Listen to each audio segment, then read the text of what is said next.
जय हिंद दोस्तों। कैसे हैं आप सब लोग। आशा करता हूं कि आप सब लोग स्वस्थ होंगे। आप लोग अपने घर में ही रहें। जब तक ज़रूरत का सामान ना हो या ज़रूरी बहुत ज़्यादा ज़रूरी ना हो तभी आप लोग बाहर निकलें, वरना बाहर मत निकलें फ्रेंड्स। मैं तो यही कहूँगा, क्योंकि कोरोना केसेस धीरे धीरे बढ़ते जा रहे हैं। 20 लाख के ऊपर केस पहुँच गए भारत में। चलिए देर ना करते हुए आज का करंट अफेयर सेशन शुरू करते हैं। लास्ट वीडियो में मैंने आपसे क्वेश्चन किया था, जम्मू कश्मीर की राजधानी का नाम क्या है।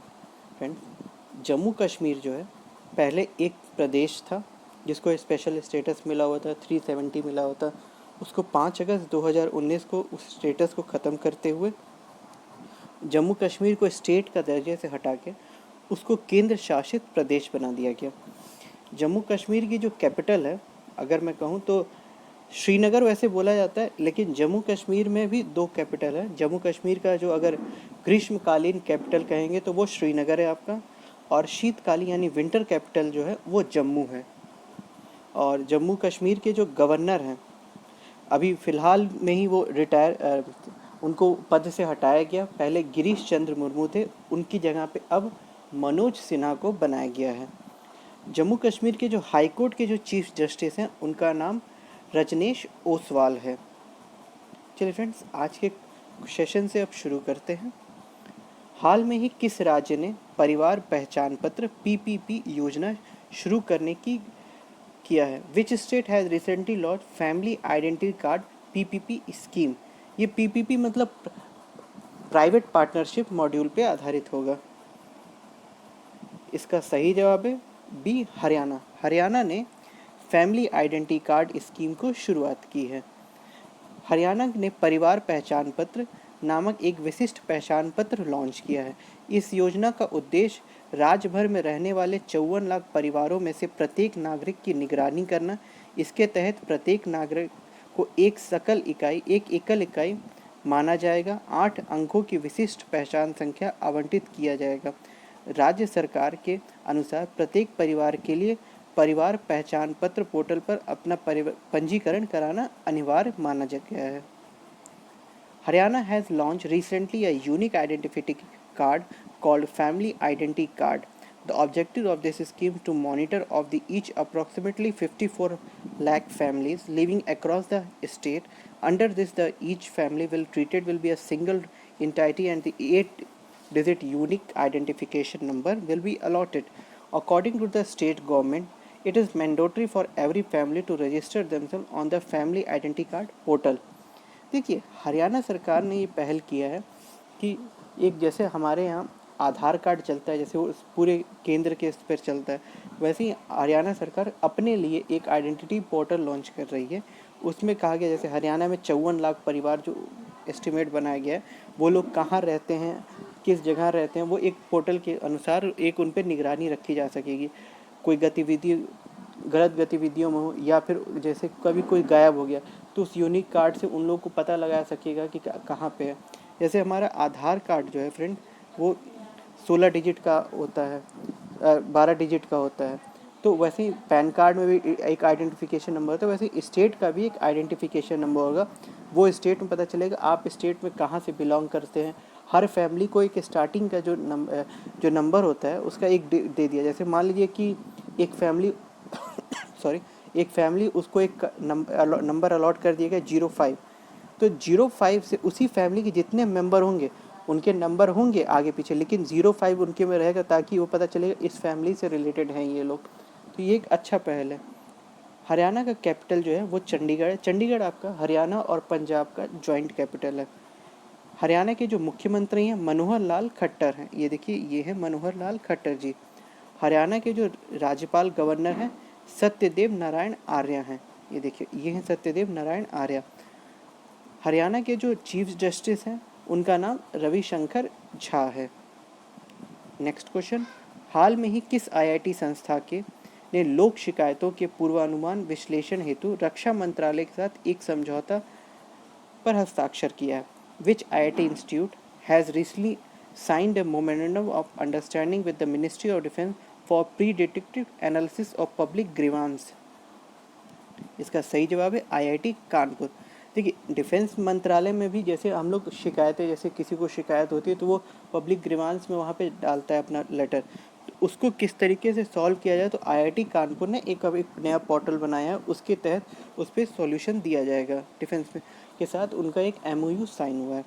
भारतीय प्रौद्योगिकी संस्थान आईआईटी कानपुर ने लोक शिकायतों के पूर्वानुमान विश्लेषण हेतु रक्षा मंत्रालय के साथ एक समझौता ज्ञापन पर हस्ताक्षर किया है। यह नई पहल शिकायतों के कारण और उनकी प्रकृति की पहचान करते हुए जहां भी आवश्यकता हो प्रणालीगत बदलाव और नीतिगत हस्तक्षेप के जरिए इसे व्यवस्थित करने में मदद करेगी। समझौता ज्ञापन आईआईटी कानपुर की ओर से आर्टिफिशियल इंटेलिजेंस और मशीन लर्निंग तकनीकों का इस्तेमाल करते हुए ऐसी प्रणाली विकसित किए जाने की परिकल्पना की गई है। Indian Institute of Technology IIT Kanpur has signed a MOU with the Ministry of Defence for the predictive analysis of the for public grievance. The new initiative will help in the arranging them or through systematic changes and the policy intervention with their required. Identify the cause and the nature of the complaint under the memorandum of the understanding. Such a system is devised by the IIT Kanpur using artificial intelligence (AI) and machine learning (ML) technology.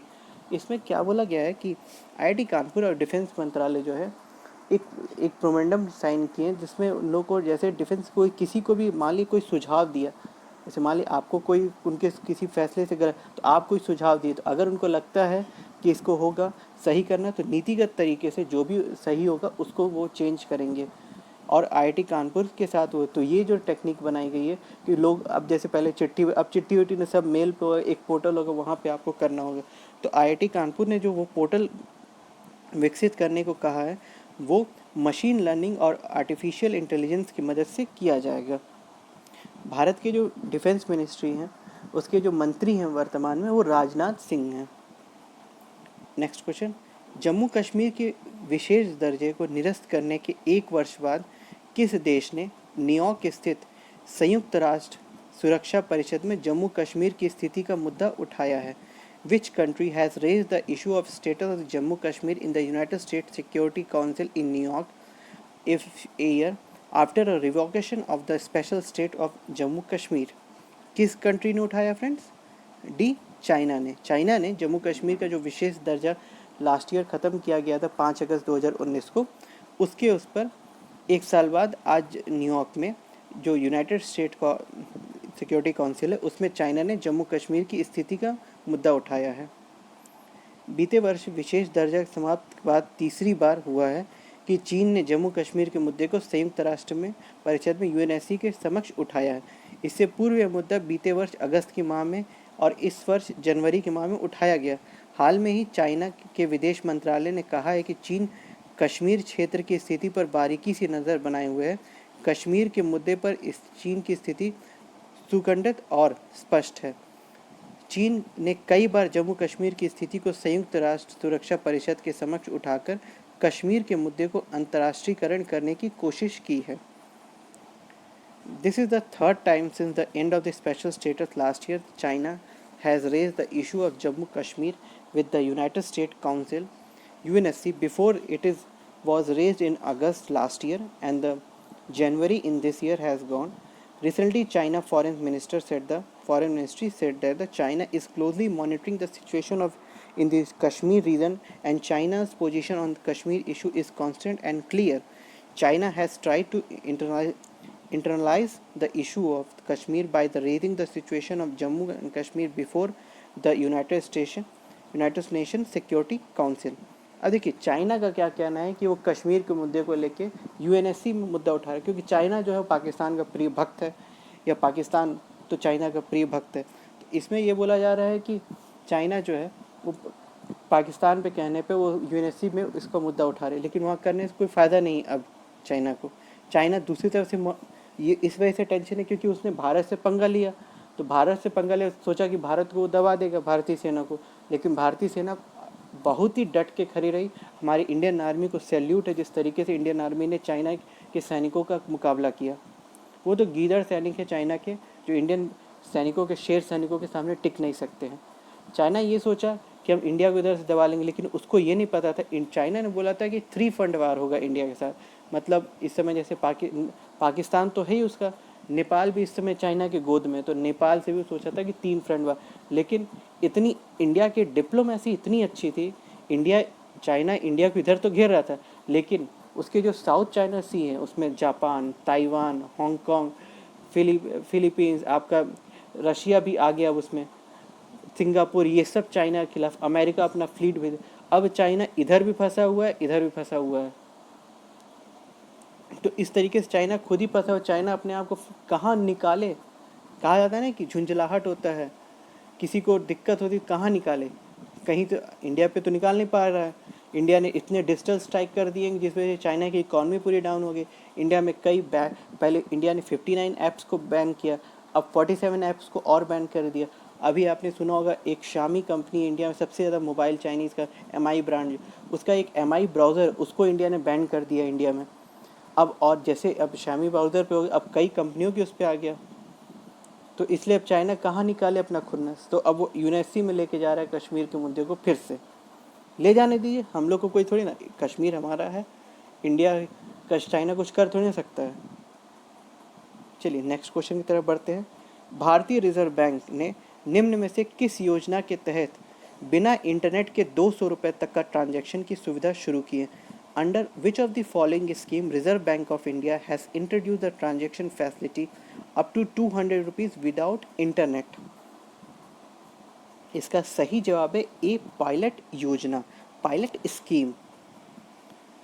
RBI ने pilot योजना के तहत बिना internet के 200 रुपये का transaction की सुविधा शुरू की है।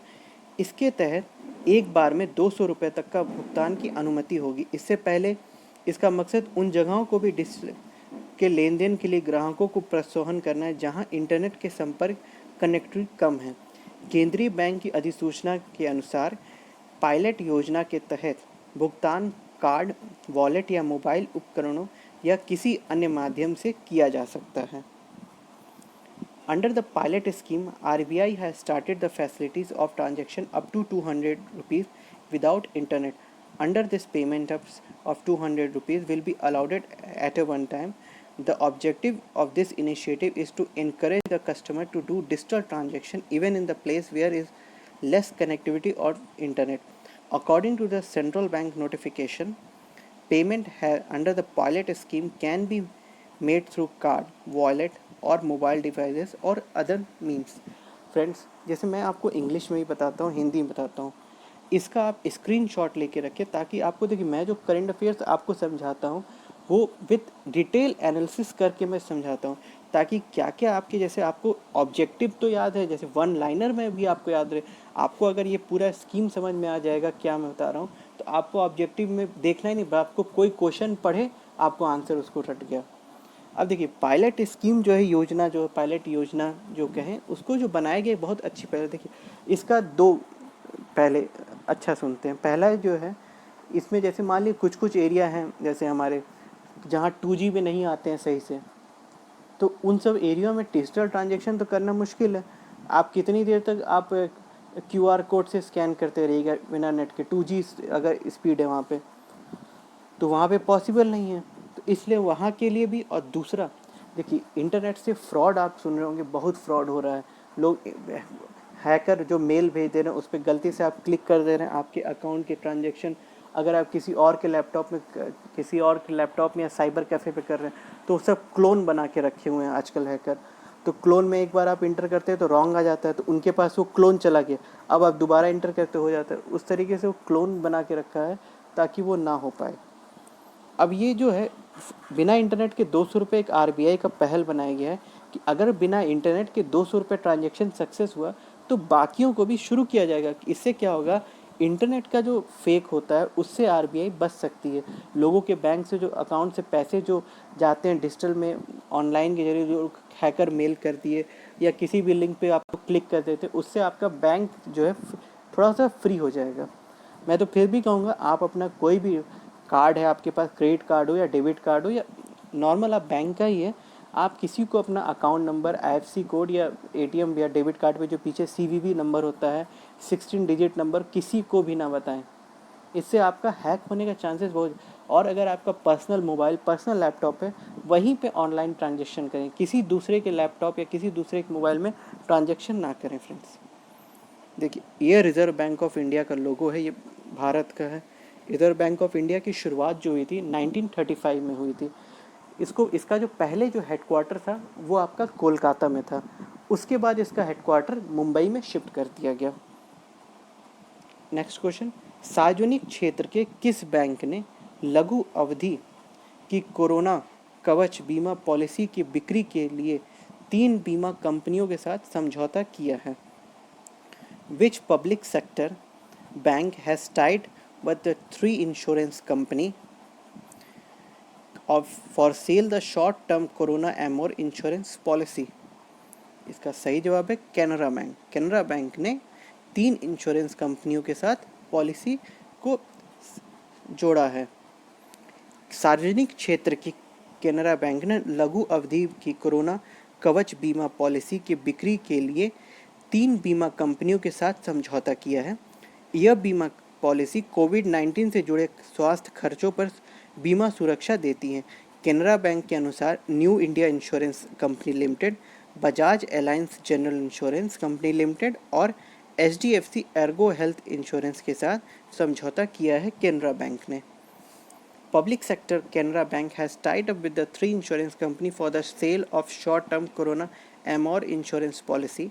This insurance policy provides insurance cover on the health expenses associated with COVID-19.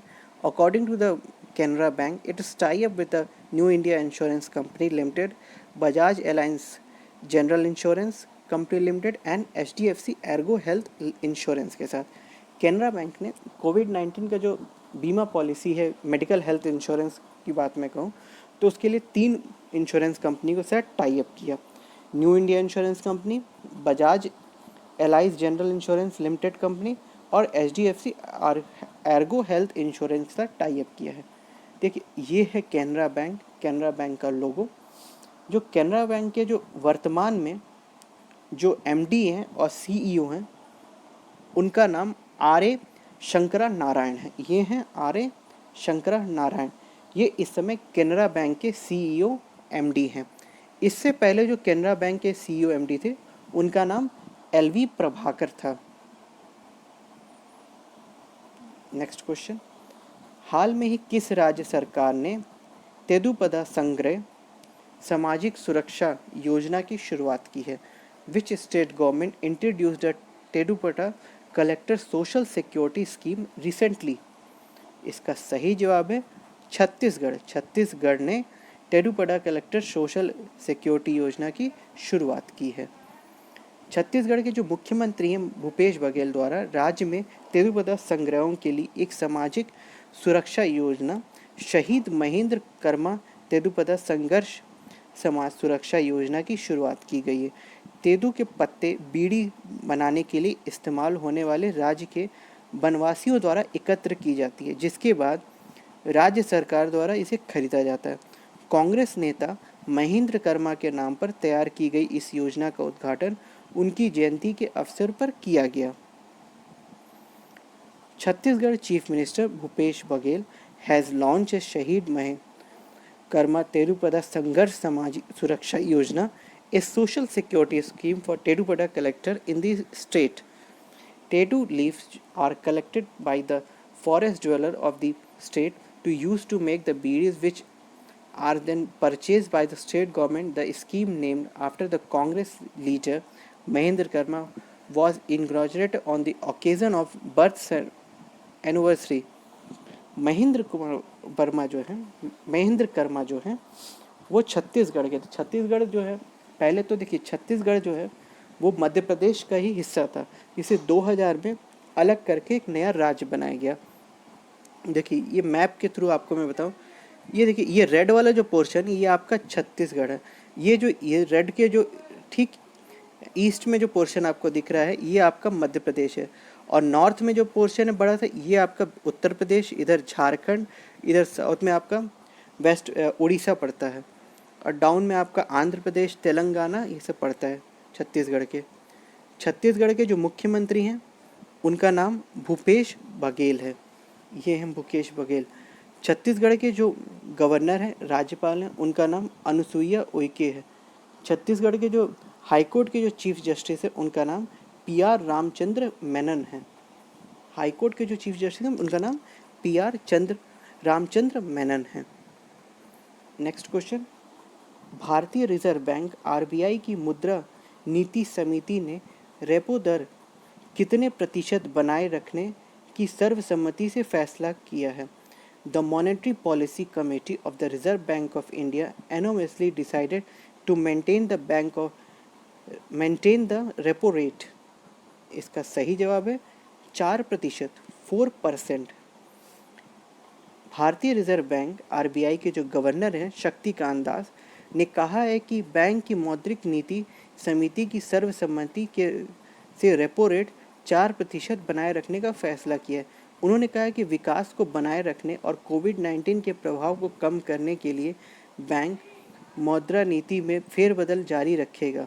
मौद्रिक समिति की 3 दिवसीय बैठक के समापन सत्र पर संबोधित करते हुए उन्होंने कहा है कि मार्जिनल स्टैंडिंग फैसिलिटी दर और बैंक दर 4.25% तक बनी रहेगी। Reserve Bank of India (RBI) Governor Shaktikant Das has said that the Bank Monetary Policy Committee has unanimously decided to keep the repo rate at the 4%. He said that in order to maintain the growth of and reduce the impact of COVID-19, the bank will continue to change the monetary policy, addressing the concluding session of the 3-day meeting of the monitoring committee. He said that the marginal standing facility rate and the bank rate will remain at 4.5% February and the conduct their experiment. देखिए repo rate क्या होता है? देखिए हम लोग bank से loan लेते हैं तो हम लोग इंटरेस्ट देते हैं और यही बैंक जो है अपना पैसा आरबीआई में जमा करता है, उसको रेपो रेट बोलते हैं। या आरबीआई जो है बैंकों को पैसा देता है, वो भी तो एक उधार दिया, तो उसको भी एक जो है ये भी रेपो रेट के ही उसमें आता है। तो इसमें इसी को आरबीआई ने बोला है कि हम 4% ही रखेंगे, इससे कम नहीं करेंगे। तो आरबीआई का कहना है कि अगर हम और कम करेंगे तो हमारा जो मॉनिटरिंग फैसिलिटी है वो एकदम भारत का जो प्रगति वो एकदम डाउन हो जाएगा, इसलिए हमको उतना बना के रखना है। पहले रेपो रेट जो आपका 7 के आसपास था, लेकिन उसको कोविड-19 के कारण 4% पे रोका गया, लेकिन अब इससे नीचे आरबीआई नीचे नहीं करेगा। देखिए RBI reserve Bank of India के बारे में मैंने आपको पिछले क्वेश्चन में बताया ही कि 1935 में शुरू हुआ था। इसका हेडक्वार्टर पहले कोलकाता था, उसके बाद इसका हेडक्वार्टर मुंबई बना गया। देखिए आरबीआई के जो करंट जो गवर्नर हैं उनका नाम शक्तिकांत दास है। ये हैं शक्तिकांत दास। इससे पहले जो गवर्नर थे उनका नाम उर्जित पटेल था। उर्जित पटेल ही थे जिन्होंने जब नोटबंदी हुई थी उस समय के गवर्नर उर्जित पटेल ही थे। नेक्स्ट क्वेश्चन, पहली किसान रेल निम्न में से किन 2 शहरों के बीच में चलेगी? द फर्स्ट किसान Rail will run between of the following which cities? इसका सही जवाब है देवलाली टू दानापुर। देवलाली टू दानापुर के बीच में पहली किसान रेल चली। किसानों को राहत देने के लिए भारतीय रेलवे की एक नई ट्रेन शुरुआत की गई है। किसान रेल पूरी पार्सल ट्रेन होगी जिसमें किसानों का अनाज, फल, सब्जी आदि लाने और ले जाया जाएगा। अब तक फल सब्जी आदि एक जगह से दूसरी जगह सड़क के होते हुए जाते थे, ट्रकों से जाना पड़ता, इसमें ज़रूरत से ज़्यादा वक्त लगता था। किसान रेल नासिक के देवलाली से बिहार के दानापुर तक चलेगी। दानापुर जो है आपका बिहार का जो कैपिटल है पटना, उसके पास में ही है, वहाँ से आपका 10 किलोमीटर पड़ता है दानापुर, वहीं पे है। तो नासिक से देवलाली के बीच में एक ट्रेन चलेगी जिसको किसान रेल बोला जा रहा है, देवलाली से Danapur. To give relief to the farmer, Indian Railway has started a new train. The Kisan Rail will be entire parcel train which the grain, fruits, vegetable, etc. of the farmer will be brought and transported. So far, food, vegetable, etc. go from one place to another in trucks. It takes more time and than necessary the farmer will take run from the Nashik to Devlali to Danapur in Bihar. अब देखिए पहले क्या होता था friends कि जो सब्जियां वब्जियाँ हैं उनको ट्रक से ही आती थी सड़क के माध्यम से। जैसे आपको पता होगा नासिक का प्याज बहुत फेमस है, नासिक से प्याज आता था। तो पटना आया, बिहार आया या उत्तर प्रदेश आया या आपके और नीचे मान लीजिए इधर उड़ीसा गया, जम्मू गया, दिल्ली गया, इन सब में टाइम लगता था। अब अगर यही चीज़ जो है ट्रेन से जाएगा तो ट्रेन से एक पर्टिकुलर एक ट्रेन बना दिएगा। अब किसान पहले, अब आप बोलेंगे पहले भी तो लगेज ट्रेन चलती थी बोगन, तो पहले की जो ट्रेन थी उसमें जो था स्पेशली उन लोग के लिए नहीं था, उसमें सामान सड़ जाता था, पहुंचने में टाइम लगता था। अब क्या है, किसान रेल में इसको एस्टिमेटेड टाइम दे दिया गया है कि जैसे मान लीजिए आज ये देवलाली से चली, इसको कल हर हाल में दानापुर पहुंचना है। तो ये एक स्पेशल प्रायोरिटी के तहत मालगाड़ियों में एक स्पेशल प्रायोरिटी के तहत इनको दौड़ा दिया जाएगा, चला दिया जाएगा। इसमें क्या होगा, इस बाकी मालगाड़ियों रोकी क्योंकि इसमें जो चीज़ें होंगी वो सड़ने की चांसेस ज़्यादा रहेंगी। ठीक है, दूध भी इससे सेंड हो जाएगा, तो इससे जितना जल्दी होगा पैसेंट, इससे टाइम भी कम लगेगा और पैसे की बजट होगी। पहले ट्रांसपोर्ट होता था, इतना लंबा ट्रक से जाते थे एक स्टेट, उसमें बहुत ज़्यादा टाइम लगता था। अब क्या होगा, वो टाइम की शॉर्टेज कम हो जाएगी, सामान ज़्यादा ख़राब नहीं होगा। ये एक बहुत ही अच्छा पहल है इंडियन रेलवे का। नेक्स्ट क्वेश्चन, जम्मू कश्मीर के किस पूर्व उपराज्यपाल को हाल में ही भारत का नया नियंत्रक एवं महालेखा परीक्षक CAG नियुक्त किया गया है? Which former deputy governor of Jammu and Kashmir has recently appointed the new control and the Auditor General of India? इसका सही जवाब है गिरीश चंद्र मुर्मू। जम्मू कश्मीर के पूर्व राज्यपाल गिरीश चंद्र मुर्मू को भारत का नया नियंत्रक एवं महालेखाकार परीक्षक CAG नियुक्त किया गया है। IAS अधिकारी गिरीश चंद्र मुर्मू को राजीव महर्षि की जगह CAG बनाया गया है। गिरीश चंद्र मुर्मू ने 31 अक्टूबर 2019 को जम्मू कश्मीर के पहले उपराज्यपाल के रूप में कार्यभार संभाला था। गिरीश चंद्र मुर्मू 1985 बैच के गुजरात कैडर के IAS ऑफिसर रहे हैं। Former Deputy Governor of Jammu and Kashmir Girish Chandra Murmu has appointed as the new Comptroller and the Auditor General CAG of India. IAS officer Girish Chandra Murmu has made CAG in place of Rajiv Maheshwari. Girish Chandra Murmu took charge the first Deputy Governor of Jammu Kashmir on 31st October 2019. Girish Chandra Murmu is a 1985 batch IAS officer of the Gujarat Cadet. ये हैं गिरीश चंद्र मुर्मू।